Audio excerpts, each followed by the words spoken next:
नमस्कार दोस्तों, स्वागत है आप सभी का आज के मुख्य समाचार के इस वीडियो में, जहां हम आपके लिए हर दिन लेकर आते हैं देश और दुनिया की तमाम बड़ी खबरें। एक एक करके सभी बड़ी खबरों के बारे में आपको सटीक जानकारी देंगे। बस आप इस वीडियो के साथ अंत तक बने रहें। साथ ही आपसे एक छोटी सी रिक्वेस्ट है कि मुझे इस वीडियो को बनाने में बहुत मेहनत लगती है, तो इस मेहनत के लिए वीडियो पर एक लाइक जरूर कीजिएगा। साथ ही वीडियो के नीचे दिए गए इस लाल बटन को दबाकर चैनल को सब्सक्राइब कीजिए और इस घंटी को भी दबाइए, ताकि आपको दिन भर की बड़ी खबरों की जानकारी लगातार मिलती रहे। तो चलिए दोस्तों, एक एक करके सभी बड़ी खबरों के बारे में जान लेते हैं। तो दोस्तों, आज की पहली बड़ी खबर की अपडेट की बात करें, अब दुश्मनों को आसमानी चाल को भी भारत करेगा ध्वस्त। सुरक्षा बलों को जल्द मिलेगी DRDO की एंटी ड्रोन तकनीक। जी हां, देश में ड्रोन हमलों के बढ़ते खतरे के मद्देनजर रक्षा मंत्रालय विदेशों से एंटी ड्रोन तकनीक खरीदने के साथ साथ देश में निर्मित तकनीक को भी लेने पर गंभीरता से विचार कर रहा है। सूत्रों का कहना है कि जल्द ही इस संबंध में DRDO की तकनीक की खरीद के लिए रक्षा अधिग्रहण परिषद को प्रस्ताव भेजा जा सकता है। बता दें कि DRDO एंटी ड्रोन तकनीक विकसित की है। इसका कई मौकों पर VIP सुरक्षा में इस्तेमाल भी किया जा चुका है। सेनाओं के लिए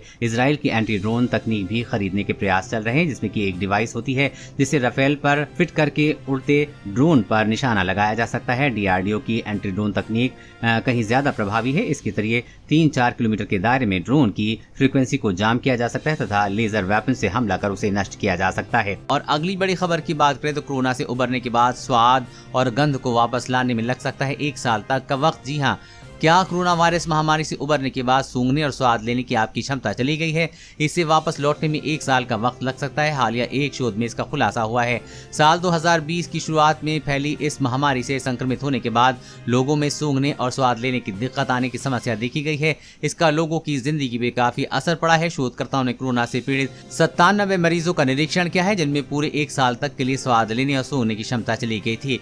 हर 4 महीने पर इन पर एक सर्वेक्षण किया गया है। 97 में से 51 मरीजों को खुद पर गंभीर से ध्यान रखने को कहा गया था, ताकि जैसे ही उनमें सूंघने का स्वाद लेने की क्षमता वापस आए, वो इसकी जानकारी शोधकर्ताओं को दे सकें। 8वें महीने में 51 में से 49 मरीजों ने पाया कि अब वो पूरी तरह से ठीक हो गए हैं, उनमें सूंघने और स्वाद लेने की क्षमता वापस आ गई। यानी कोरोना होने के बाद स्वाद और गंध को वापस लाने में 1 साल का समय लग सकता है।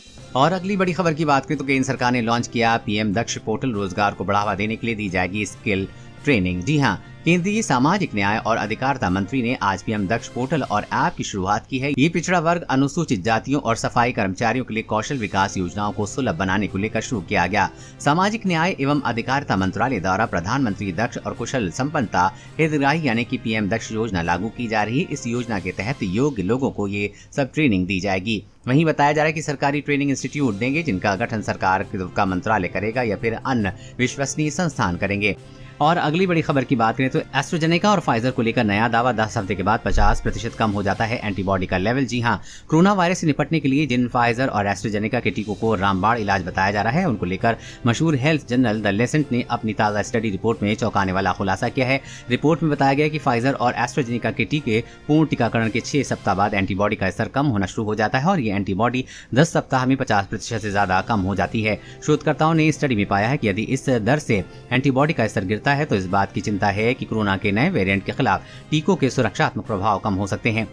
और अगली बड़ी खबर की बात करें तो खरीदी जा रही जमीन किसी कानूनी लफड़े में तो नहीं, पता लगाना होगा आसान। सरकार कर रही है तैयारी। जी हां, जब किसी जमीन को खरीदने की बात होती है तो उसके कानूनी पहलू काफी महत्वपूर्ण होते हैं। कोई जमीन कानूनी विवाद में है या नहीं, इसे जानने के लिए काफी माथापच्ची और भागदौड़ भी करनी पड़ती है। लेकिन आने वाले दिनों में वास्तविक खरीदार को इस झंझट से एक तरह से छुटकारा मिल जाएगा। आप आसानी से इसका पता लगा सकेंगे। खबर है कि मुताबिक भू संपत्ति के रजिस्ट्रेशन में आसानी के लिए सरकार की ई-अदालतों को लैंड रिकॉर्ड से जोड़ने की योजना। इससे ये पता लगाना आसान हो जाएगा कि किस जमीन को खरीदने से आप योजना बना रहे हैं उस पर कोई कानूनी विवाद तो नहीं है। सरकार को लगता है कि इसमें संदिग्ध लेन देन का कम होगा, विवादों को लेकर भी मदद मिलेगी और अदालती सिस्टम में अड़चनें भी कम होंगी। उत्तर प्रदेश और हरियाणा के साथ ही महाराष्ट्र में ई-अदालतों को लैंड रिकॉर्ड और रजिस्ट्रेशन से जोड़ने की शुरुआती परियोजना पूरी हो गई है और जल्द ही इसे देश भर में शुरू किया जाएगा। और अगली बड़ी खबर की बात करें तो अफसरों का काम का रिव्यू करेगी मोदी सरकार। अंडर परफॉर्मर 50 पार वाले होंगे जबरन रिटायर। जी हां, विकास की रफ्तार को तेजी देने के लिए केंद्र सरकार का अब एक अहम कदम उठा रही है। सरकार ने अंडर सेक्रेटरी लेवल के अफसरों के रिव्यू का आदेश जारी किया है। ये रिव्यू कम परफॉर्म करने वाले केंद्रीय कर्मचारियों और 50 साल से अधिक की उम्र पार कर चुके अधिकारियों का होगा। माना जा रहा है कि अंडर परफॉर्म करने वाले अधिकारियों पर केंद्र सरकार एक्शन ले सकती है। जिस तरह की एक्सरसाइज की जा रही है वो इसलिए अहम है क्योंकि पिछली बार जब ऐसा हुआ था तब टैक्स डिपार्टमेंट से जुड़े कई अधिकारियों को वक्त से पहले रिटायर कर दिया गया था। और अगली बड़ी खबर की बात करें तो 1 अक्टूबर से बढ़ जाएगा आपके किचन का खर्च। एलपीजी की कीमतों में होने वाली है भारी बढ़ोतरी। जी हां, अंतर्राष्ट्रीय बाजार में नेचुरल गैस की कीमतों में तेजी के रुख बरकरार है। इसका असर जल्द ही घरेलू खनन क्षेत्रों में उत्पादित गैस पर भी दिखाई देगा। सरकार 1 अक्टूबर को घरेलू गैस की नई कीमतें जारी करने वाली है। खास बात यह है कि एलपीजी की कीमतों में 60% तक बढ़ोतरी हो सकती है। खबर के मुताबिक भारत में तेल गैस खनन क्षेत्र की सबसे बड़ी सरकारी company oil and natural gas corporation यानी कि ONGC का कहना है कि इस बार प्राकृतिक गैस की कीमतों में लगभग 60% तक बढ़त लगभग तय है। इंटरनेशनल मार्केट में गैस की कीमतें बढ़ने के कारण इसका असर तेल कंपनियों के रेवेन्यू पे भी दिखाई पड़ रहा है। सरकार ने एलपीजी गैस पर मिलने वाली सब्सिडी को भी कुछ दिनों के पहले खत्म कर दिया है, जिसके बाद एलपीजी पर मिलने वाली सरकारी सब्सिडी का वहन भी तेल कंपनियों को ही करना पड़ता था। इसी से 1 अक्टूबर से एलपीजी की कीमतों में भारी बढ़ोतरी हो।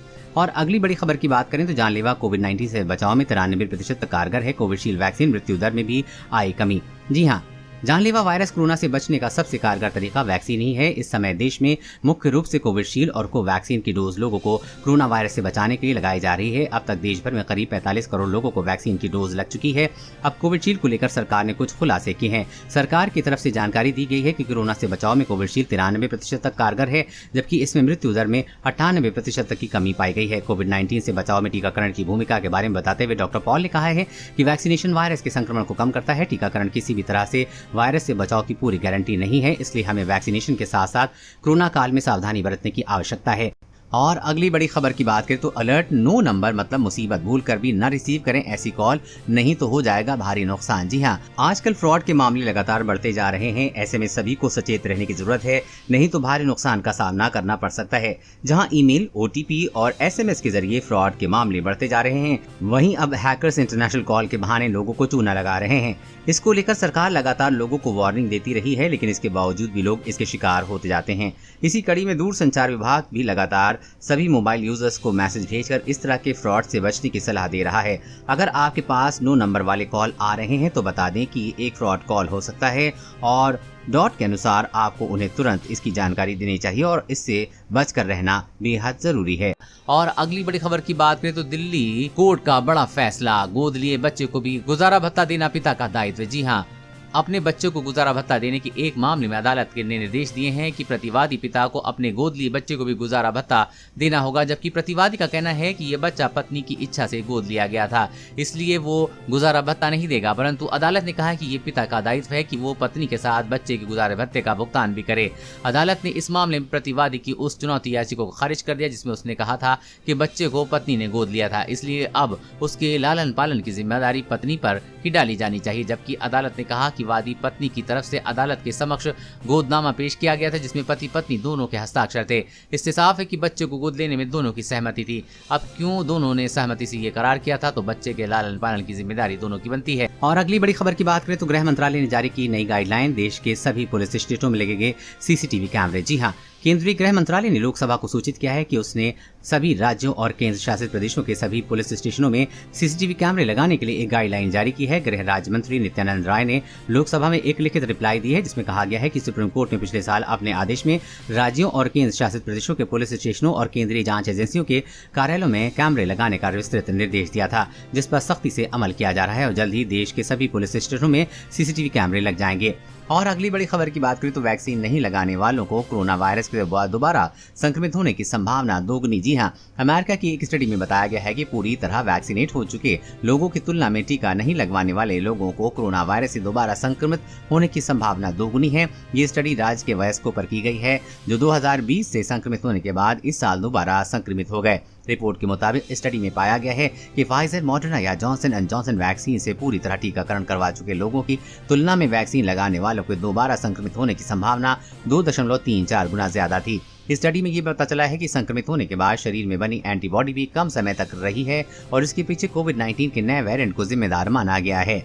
और अगली बड़ी खबर की बात करें तो किसानों को लेकर मोदी सरकार ने उठाया अहम कदम, अब बड़े पैमाने पर होगा नैनो यूरिया का उत्पादन। जी हाँ, मोदी सरकार ने किसानों के हित को ध्यान में रखते हुए बड़ा निर्णय लिया है। केंद्रीय रसायन एवं उर्वरक मंत्रालय ने नैनो यूरिया की टेक्नोलॉजी ट्रांसफर के लिए एक MOU इफ्को और नेशनल फर्टिलाइजर लिमिटेड और दूसरा MOU इफ्को और राष्ट्रीय केमिकल एंड फर्टिलाइजर लिमिटेड के बीच कराया है। इस निर्णय के बाद अब देश में नैनो यूरिया का उत्पादन और बढ़ जाएगा।